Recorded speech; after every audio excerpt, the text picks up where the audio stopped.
ዛሬ አስክሬን ከሆስፒታል ወጥቶ በጆሃንስበርግ ከተማ አሸኛኘት ተደርጓል።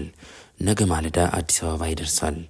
በደቡብ አፍሪካ የኢትዮጵያ ኮሚኒኬሽን ሰብሳቢ በደቡብ አፍሪካ የኢትዮጵያ ማህበረሰብ አመራር የነበሩት አቶ ዳኛ ግርማ ባሳለፍነው ሳምንት መጨረሻ በገዛ ቤታቸው በር ላይ በመኪናቸው ውስጥ እንዳሉ እስካሁን ማንነታቸው ባልታወቁ ጥቃት አድራሾች በጥይት ተመተው መገደላቸውንና አስክሬናቸው ፒተርስ ማሪትስበርግ ሆስፒታል ለምርመራ መግባቱ መገለጹ ይታወሳል። የደቡብ አፍሪካ የኢትዮጵያ ማህበረሰብ ሰብሳቢ አቶ ዮሐንስ ሀቢቢ ዛሬ ለትሩ ኢትዮ እንደገለጹት አስክሬኑ ከሆስፒታሉ ወጥቶ ጆሃንስበርግ ከተማ አምባሳደሮች ጨምሮ እጅግ በርካታ ሰዎች በተገኙበት የሽኝት መርሃ ግብር መከናወኑን ተናግረዋል።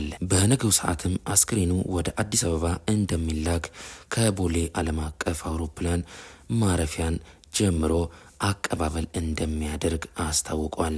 በተለይም በሆሳዕና አብዮ ኤርሳሞ ስታዲየም እና በኮሎኔል በዛብህ ጴጥሮስ አደባባይ አቀባበል እንደሚደረግለትና ስርዓተ ቀብሩን በማግስቱ ሮብ ዕለት እንደሚፈጸም ገልጸዋል። አቶ ዳኛ ግርማ ፊጦ በደቡብ አፍሪካ የኢትዮጵያ ማህበረሰብ አመራርና አስታራቂ ሽማግሌ እንደነበሩ ተነግሯል። ውድ ተመልካቾቻችን እንደዚህ ፈጣንና አዳዲስ መረጃ ለማግኘት ይህን ቻናል ሰብስክራይብ ማድረግ እንዳትረሱ። እናመሰግናለን።